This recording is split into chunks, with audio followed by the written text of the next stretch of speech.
하나님 말씀 레위기 24장 10절에서 23절 말씀을 함께 읽도록 하겠습니다. 구약성경 184쪽입니다. 이스라엘 여인의 아들이요 그 아비는 애굽 사람 된 자가 이스라엘 자손 중에 나가서 한 이스라엘 사람과 진중에서 싸우다가 그 이스라엘 여인의 아들이 여호와의 이름을 회방하며 저주함으로 무리가 끌고 모세에게로 가니라. 그 어미의 이름은 슬로미스요 단지파 디브리의 딸이었더라. 그들이 그를 가두고 여호와의 명령을 기다리더니 여호와께서 모세에게 일러 가라사대 저주한 사람을 진 밖에 끌어내어 그 말을 들은 모든 자로 그 머리에 안수하게 하고 온 회중이 돌로 그를 칠지니라. 너는 이스라엘 자손에게 고하여 이르라. 누구든지 자기 하나님을 저주하면 죄를 당할 것이요 여호와의 이름을 회방하면 그를 반드시 죽일지니 온 회중이 돌로 그를 칠 것이라. 외국인이든지 본토인이든지 여호와의 이름을 회방하면 그를 죽일지니라. 사람을 쳐 죽인 자는 반드시 죽일 것이요 짐승을 쳐 죽인 자는 짐승으로 짐승을 갚을 것이며 사람이 만일 그 이웃을 상하였으면 그 행한 대로 그에게 행할 것이니 파상은 파상으로 눈은 눈으로 이는 이로 갚을지라. 남에게 손상을 입힌 대로 그에게 그렇게 할 것이며 짐승을 죽인 자는 그것을 물어줄 것이요 사람을 죽인 자는 죽일지니 외국인에게든지 본토인에게든지 그 법을 동일히 할 것은 나는 너희 하나님 여호와임이니라. 모세가 이스라엘 자손에게 고하니 그들이 저주한 자를 진 밖에 끌어내어 돌로 쳤더라. 이스라엘 자손이 여호와께서 모세에게 명하신 대로 행하였더라. 아멘. 레위기에는 두 사건이 나옵니다. 실제 사건. 레위기 10장에는 나답과 아비후가 여호와께서 명하시지 않은 불로 분향을 하다가 여호와 하나님에 의해서 불살라 죽임을 당하는 사건이 나옵니다. 그 시체를 진 밖으로 메어 갈 때 이스라엘 백성들은 두 눈으로 그 죽음을 목격했습니다. 성막이 세워진 것은 출애굽한 지 1년이 지나지 않은 1월 1일입니다. 지금 레위기가 계속해서 말씀되어지는 그 기간은 1월 14일인 6월절 전이에요. 6월절 양을 준비하기 전이라고 볼 수 있습니다. 그러면 거의 1월 1일에서 10일 사이인데 제사장 위임식을 생각해보면 8일, 9일쯤 되겠죠. 나답과 아비후가 죽은 지 얼마 되지 않았습니다. 하루 이틀 상관이라 이렇게 볼 수도 있고요. 그런 상황에서 계속해서 지금 제사법과 율법을 말씀하고 계시는데 이 말씀을 듣는 자들은 이 말씀을 읽는 우리들과는 다르다고 볼 수 있죠. 그들은 눈앞에서 나답과 아비후가 죽는 것을 목격을 했고 그 이후에 이 말씀을 듣기 때문에 이 말씀은 들어도 되고 듣지 않아도 되는 그러한 말씀이 아닌 걸 알고 있습니다. 중요한 것은 성막이 세워졌음에도 불구하고 제사장인 나답과 아비후가 살지 못했다라는 겁니다. 그리고 오늘 24장에서도 성막이 이스라엘 백성 가운데 세워졌고 그 가운데 속죄제가 드려지고 있음에도 불구하고 살지 못한다는 겁니다. 상당히 특이하죠. 우리가 알기로는 성막을 만드신 이유가 죄 용서하기 위해서 만드셨잖아요. 그런데 레위기에서 두 사건이 등장하는데 그게 레위기 10장이고 24장인데 한쪽은 제사장이 죽임을 당하고요.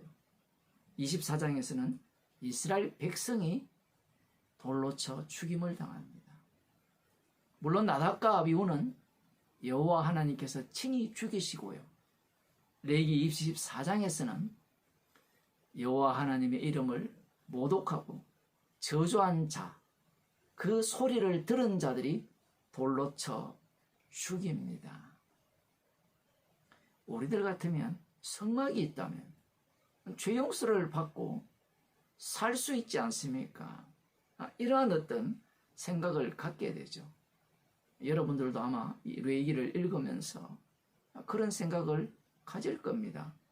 야, 죄 용서는 그 장치를 마련해 주셨네요. 그런데 막상 레위기를 읽어보면 죄 용서받아 살았다라는 사건은 나오지도 않고요. 죽었다는 사건만 이 두 가지가 등장하고 있다라는 사실입니다. 이것을 통해 보게 되면 죄 속죄제를 드린다고 죄가 용서 안 된다는 것을 분명히 하는 거예요. 우리들이 생각하는 그러한 죄 용서가 아니라는 거예요. 여호와의 이름을 증거하기 위한 죄 용서입니다. 오늘 특이한 사건이죠. 이스라엘 여인의 아들이요 그 아비는 애굽 사람 된 자가 이스라엘 자손 중에 나가서 한 이스라엘 사람과 진중에서 싸웠습니다. 출애굽할 때 애굽 남자와 결혼한 이스라엘 여자도 적지 않았다라고 볼 수 있어요. 430년의 세월이면 민족 혈통의 순수성을 지키기는 쉽지 않겠죠. 물론 혈통의 순수성을 지키는 사람들도 있지만 흔히 이 본문을 두고 혈통을 섞었다, 그러한 부분에 대해서 우리가 조심해야 된다, 이렇게 설교하는 사람들이 대부분이거든요. 근데 갈렙이요 이방인입니다. 그런 식으로 말씀을 봐서는 안 돼요. 그리고 하나님께서 22절에 외국인에게든지 본토인에게든지 그 법을 동일히 할 것은, 이 말씀을 언급하시는 이유가 있는 겁니다. 하필 애굽 남자와 결혼한 이 이스라엘 여인의 아들이 이스라엘 사람과 싸움을 했는데 그 이스라엘 여인의 아들이 여호와의 이름을 모독하고 저주를 한 겁니다.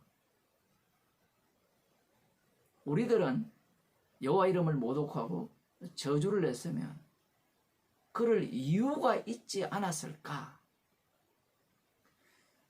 이유라도 한번 들어보고 어쩔 수 없는 상황에서 여호와 이름을 모독하고 저주했다면 죄에 대한 처벌은 좀 감해줘야 되지 않느냐, 이런 생각을 하죠. 오늘날 법이 그렇잖아요. 물론 검사에게 대들리면 눈꽃만큼도 용서 안 하지만 법은 그렇습니다. 지금 성경에 보게 되면 상대가 여호와의 이름을 모독하도록 저주하도록 유발했다라고 볼 수 있어요. 그러면 우리들은 그래도 참아야지, 상황 자체를 주께서 몰아가시면 그 상황에서는 인간이 못 벗어나요. 제가 지금 이 얘기를 하는 이유가 무엇인가 하면 지금 하나님께서는 과정을 안 봐요. 결과만 봅니다. 그럴 만한 이유가 있었겠지. 그런 것들은 하나도 중요하지 않아요. 우리 같으면 싸움의 상대, 그 사람의 잘잘못을 따질 가능성이 높죠. 그런데 하나님께서는 그 상대를 통하여서 싸움을 일으키고 그 싸움 중에 그 상대를 통하여서 여호와 하나님의 이름을 모독하고 저주하는 말을 하게 되는 거예요.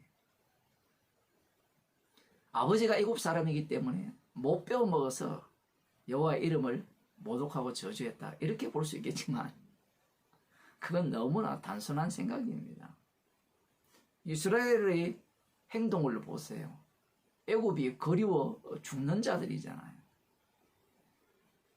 문제는 이 무리들이 이 소리를 듣고 즉각적으로 반응을 합니다. 나답과 아비후 사건이 있었기 때문이고요. 또 한편으로는 이 순혈주의가 작동을 하는 겁니다.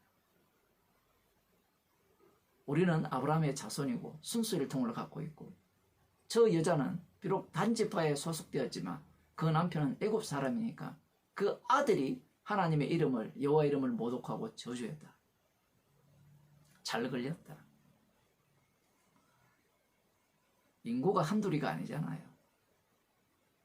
교인 10명만 모여도 일어날 일은 다 일어나는데 60만 명, 토탈 100만 명이 훨씬 넘을 건데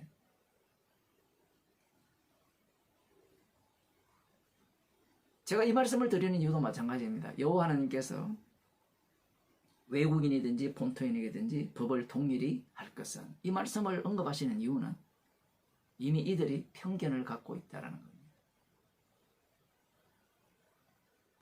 이 하나님을 저주하는 자를 무리가 끌고 모세에게로 갔습니다.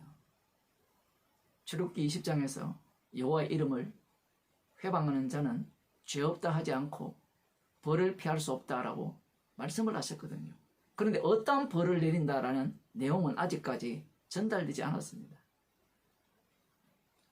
잘 걸렸다.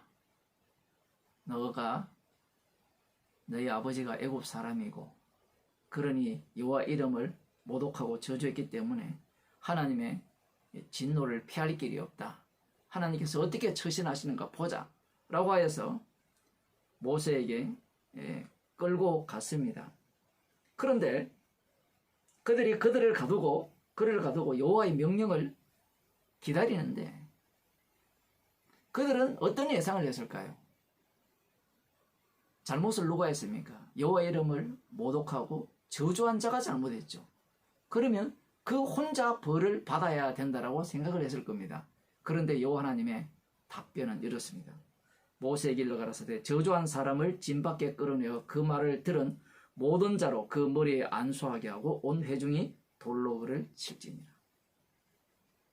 정말 깜짝 놀랄 말씀이죠. 여호와의 이름을 모독하고 저주한 소리를 들은 자들이 그 소리를 한 자의 머리에 손을 얹고 안수하고 돌로 쳐 죽이라는 겁니다.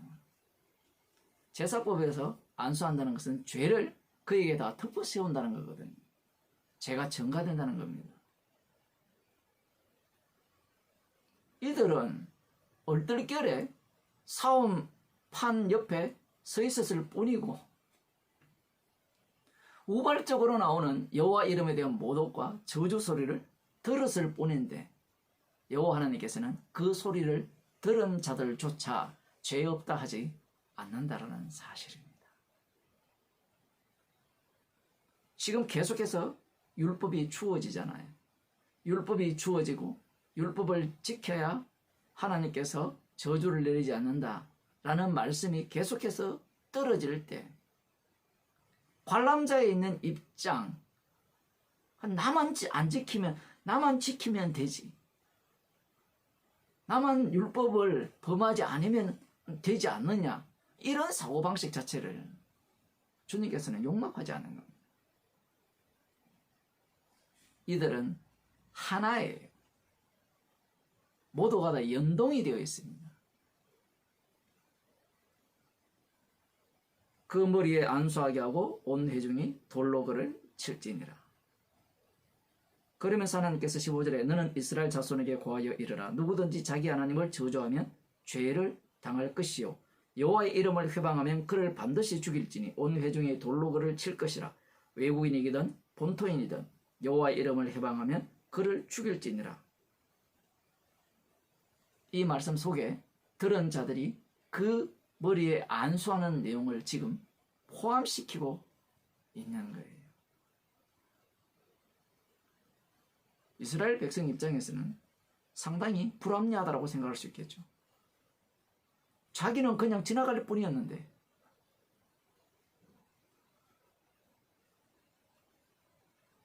결국 이 하나님을 모독한 자가 돌에 맞아 죽는 죽음을 통하여서 저주받아 죽는 거잖아요. 그 죽는 자의 죽음조차도 장차 오실 예수 그리스도의 희생물을 증거하고 있다라는 사실입니다. 우리는 이 사람을 손가락질할 자세를 갖고 있잖아요. 그런데 이들은 이스라엘입니다.